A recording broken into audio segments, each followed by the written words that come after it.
Welcome to Roost News, the place for all things volunteer. I'm Doretha McCoy, team member for the Roost News. Today, we will talk about two great programs, the GrandFamilies Council and the GrandFamilies Professional Panel. Our guests will be Loria Hubbard, Associate State Director, Community Outreach and Engagement, East Region for AARP Tennessee, and Mitch Olszewski, AARP Volunteer Tennessee. Welcome to the Roost News. Lori, Mitch, thank you for joining us on this podcast to talk about these two great programs. Before we begin, please share something about you. Loria, how long have you been with AARP and what is your role? I'm coming up on 3 years with AARP Tennessee, and I really love this work. It's amazing. I am the Associate State Director of Outreach and Engagement in East Tennessee, and I work with a great team of volunteers who make the magic happen. That's wonderful. Mitch, how about you? How long have you been with AARP and what made you decide to become a volunteer? Well, I started with AARP about 11, 12 years ago when I retired, and I was looking to do something to help my community. And AARP seemed like a very good avenue to do that since they represented an area that I felt was being neglected, and that is senior adults, senior people in my area, Knoxville. Awesome. Awesome. So let's start talking about these two wonderful programs. What is the GrandFamilies Council and what is the GrandFamilies Professional Council? Loria? The GrandFamilies Council is a group of 12 grandparents who are raising their grandchildren from all across Tennessee. They advise us and help us raise awareness of the issues surrounding grandparents raising their grandchildren, and they share recommendations for policy changes and to increase supports for grandfamilies. They are all raising grandchildren, and they do a great job advising us. So you said there are 12 members of the council? Yes. And what exactly is the purpose of the two programs? Well, the Yep. purpose, I'm sorry, go ahead, Mitch. Oh, I was just going to say that we put the GrandFamilies Council together because we really felt that the issues surrounding grandparents raising grandchildren were not being raised with the state. This is something that is fairly widespread in Tennessee. We know at least 75,000 grandparents are raising grandchildren in the state, so it's not a small amount.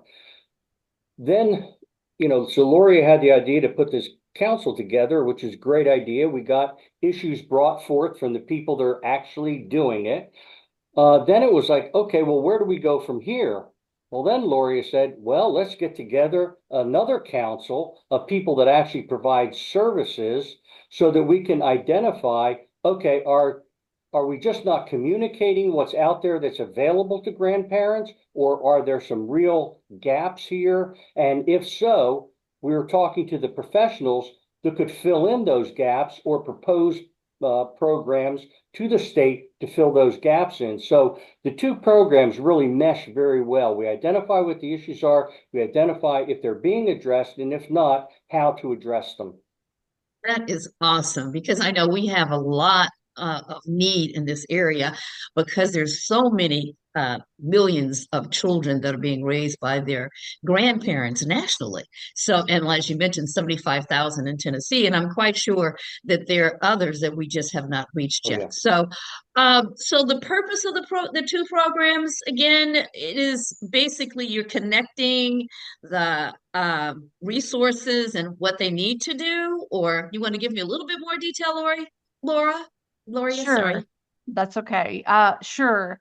The GrandFamilies Council, here's an example of what they do. They brought to our attention that the relative caregiver stipend that's paid to grandfamilies in Tennessee was being taxed and was also counting against state benefits. So we went to the professional panel and they said, yes, we're hearing that a lot from the people we serve. So we went to the legislature and said, hey, we need to do something about this. And they went to the IRS to get guidance on whether or not this stipend should be taxed or not. So we're still waiting to hear back from the IRS, but we did get that action taken, and that was no small undertaking. I can imagine. I definitely can imagine. So how are exactly are the two programs connected? They're basically connected through Loria. She's the head of both activities. And and Loria is being a little bit modest here in what she was saying we've accomplished. The whole fact that there is now in existence a stipend for GrandFamilies is a result of Loria putting these two panels together and then going back to the legislature and saying, hey, wait a minute, why are GrandFamilies being treated differently than foster care? Ah, The fosters get a reimbursement of $1,000 per child every month. And just because you were the grandparent didn't mean that you were in any better shape financially or whatever to take these grandchildren in and to raise them than if they were fostered. And so because of that, then the legislature started this program. Unfortunately, they labeled it a stipend rather than a reimbursement. A stipend is taxable, a reimbursement is not. So, yeah. like Loria said, we've gone back to the legislature and said, wait a minute, families are losing benefits because of this stipend. And the law was actually written as a reimbursement, but when they got around to writing the checks, they called them stipends. So we're working that out. And Loria has put in a lot of time and effort, and the state office has done the same. And so that's kind of the way things all kind of mesh together. Right, because it's very important for grandfamilies because grandparents keep the child out of foster care. So that's very important that this works. Mhm. So tell me, how long have these councils and the panel been in existence? Just almost 2 years. It'll be 2 years in March. Uh, and we started with the GrandFamilies Council. That was the most challenging to recruit because a lot of grandparents raising their grandchildren are not connected with any professional services that we could reach out to get their information. So chasing down grandfamilies was a little bit of a challenge in the beginning. Okay, so you already said it was difficult, but to get to really get it started and connected, what all did you have to do? I reached out to the relative caregiver stipend in Tennessee. I'm sorry, the relative caregiver program in Tennessee. There, I found a list of people who work in that program, and I reached out to them and asked them to reach out to the people they serve to see if anyone might be interested in serving on the GrandFamilies Council that we were starting. And some of them came back with some ideas, some of them didn't, but we ended up with a good group of folks. Oh, awesome, awesome. And so exactly what does AARP do with the council and the panel? The GrandFamilies Council and the professional panel each meet quarterly. The professional panel tends to do a lot of networking. They help us spot problems before the grandfamilies know that they're problems. And they also find really good resources to share with one another. So that's a pretty much a networking group, and we get to host it, and by hosting it, we get the benefit of the information as well. So then we can take that to the GrandFamilies Council and say, hey folks, what do you think about this? Recently, well, not recently, earlier this year, we had a professional panel meeting, and we were talking about potential training for grandfamilies, and someone mentioned ACEs. ACEs is adverse childhood experiences that some children have, and a lot of grandchildren who are being raised by their grandparents do have high ACEs scores. And so they recommended that training. I went to the GrandFamilies Council, mentioned it to them, and they said, yes, that sounds like something we would be interested in. So I go back to the professional panel and said, who can we get to do this? And they found me someone just like that, who could do the training and did a great job. Awesome. So, Mitch, what is AARP's volunteer role in this? How do you interact in these programs? Okay, I am the lead volunteer for the East Region of AARP Tennessee. I'm also a member of the council since my wife and I are raising two grandchildren, have been for about 13 years. And Loria listened to me when I said, we really need to have something for the grandparents as parents.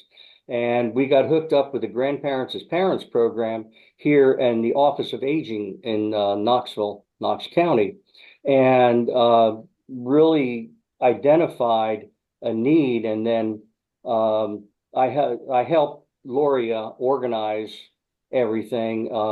But she's a real go-getter. She really put this thing together very well. But that's basically my role in the whole thing. And as a grandparent, you find this to be very beneficial. You firsthand, correct? I'll tell you one thing. I wish that when we had gotten the grandchildren, that this panel had an opportunity to do their work already. One of the first things that I found out was that when you get a grandchild, you're getting that grandchild because there's a problem at home. That child has experienced things that my own children never experienced. I went in perhaps a bit cockily of saying, I raised my two kids. I know how to raise kids. These kids bring baggage with them, serious baggage, because they've seen and experienced things, like I say, that my children didn't. And one of the things that the GrandFamilies Council has been stating is that, we would really like some training when we get these children. To become a foster, you have to go through a training program. To get your get your grandchildren as a grandparent, the court just says, here you go. And then have a good time, go forth and do good things. I would have really loved to have ACEs training when we got the children. Because it would have made a huge difference in the way I interacted with the children. I didn't understand some of the things that they were doing, but I didn't know anything about ACEs. Knowing about ACEs, I can see exactly where their behavior was coming from and what I should have done in response. Water under the bridge, but we're hoping that with what we're doing here and with the training that Loria is providing for these grandfamilies, that we can help overcome some of those barriers that exist that you don't even think about. You love the grandchild, you want to bring the grandchild in, and you're blissfully unaware of the issues that are going to come along with that child. So that's amazing, and you should be commended for what you're doing. I mean, a lot of people, there's all this saying that we always say that the parents love the grandchildren more than they did the originals, but that's always been a joke. But so tell me, how is information shared between the programs? Well, I get a lot of information from the professional panel that I share with the grandfamilies. They've enlightened me to newsletters that were available. They'll tell me when there's new programming changes, and I share that with the GrandFamilies Council. So it pretty much goes through me. Oh, okay. And so I just want to add that we are extremely fortunate here in Knoxville, Knox County, Tennessee, because there is a Grandparents as Parents program within the Office on Aging. And that program has activities, they have trainings, all all kinds of things, all kinds of services they provide. They've got a booklet that comes out annually about, and it has all the services available to grandparents raising grandchildren. And so we get a lot of information out through that program also. Yes. That's wonderful. So, what are some of the barriers these programs face, and how do you overcome these barriers? Well, one thing, everybody who is raising a grandchild has to be available for the child all the time. You can't just say, well, we're going to all meet in Nashville for a meeting. So all of our meetings are on Zoom, and we don't meet during the summer when school's out. So the grandfamilies don't have to be distracted by us when they need to be paying attention to their grandchildren. And we did the same thing with the professional panel. Nobody travels. We all meet on Zoom. And that helps everybody. So there's no travel. Oh, And I think that helps to encourage people to participate because they're sitting at their desk working and they can just jump on a meeting. got it. I think probably the biggest challenge that I mentioned earlier was recruiting the GrandFamilies Council. And they're busy people. These are busy people. They don't always have time for meetings. So every person is not at every meeting, and that's fine. I try to send out an update, letting them know what the meeting was about the last time that we met. And that hopefully keeps them in the loop. I have to keep reaching out to them and saying, "Hey, folks, are you still there?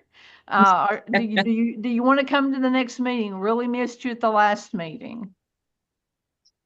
Awesome. Now, do you expand this to other families that are not on the council, or provide this information that may not be on the council? Because there are other families, I'm quite sure, out there Yes. that don't have the opportunity to have that resource. Sure. When we Do you- have the trainings, we send those training invitations out to the list of the Relative Caregiver Program and our GrandFamilies Council, and ask them to share that with the people they serve, so that word gets out to the grandfamilies, as many as we can reach anyway. There's a lot of grandfamilies who are raising grandchildren who are not getting any services, so we don't have any way to get in touch with them, unfortunately. Oh, yeah, that's sad. So now, are there partners involved in this program?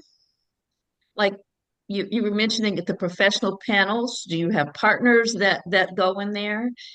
Could you The tell me a little bit profession, about that?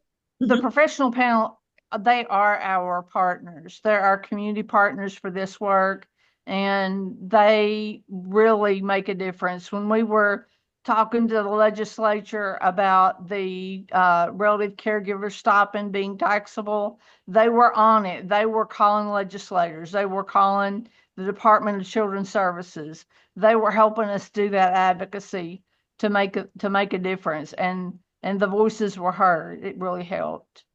Awesome. How do you get partnership participation in these programs?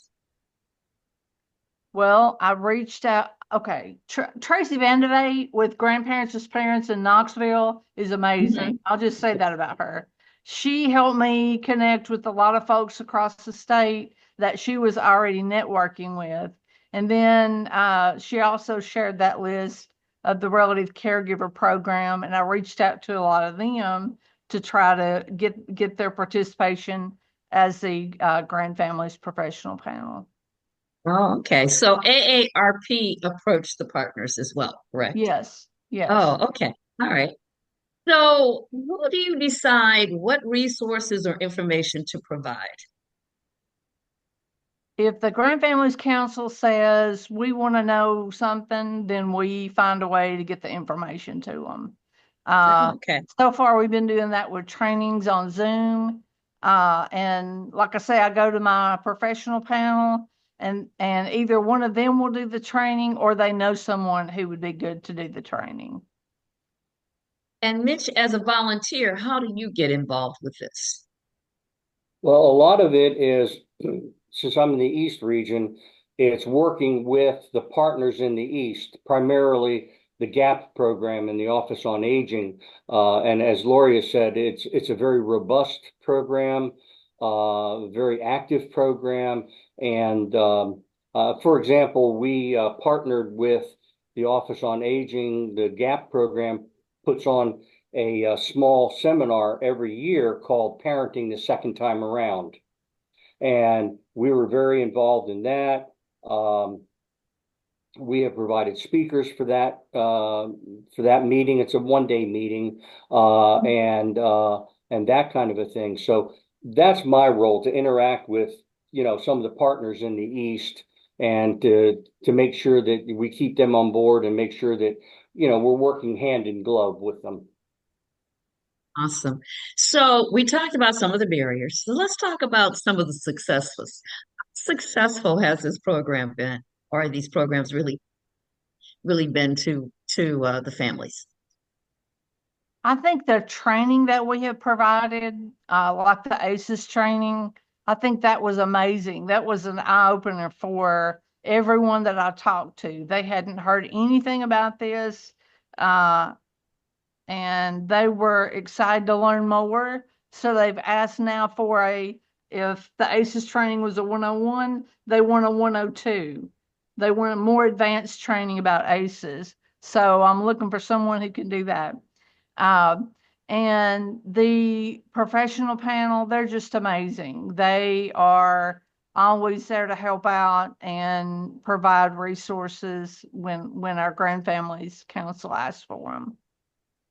And again, I think there's one success that I'm particularly proud of. I am on the Community Health Council for Knoxville, Knox County. As a result of our work in the ACEs area and the grandparents raising grandchildren area, the Community Health Council has chosen ACEs as one of the 3 major areas that they're going to focus on for the next 3 years. So now we've got the entire city county health community focusing on ACEs and what can be done, who can we train, how can we get this well known in the schools in particular, that kind of thing. So that is going to have I think, a tremendous impact. That is wonderful. I mean, you guys have just done some phenomenal work here.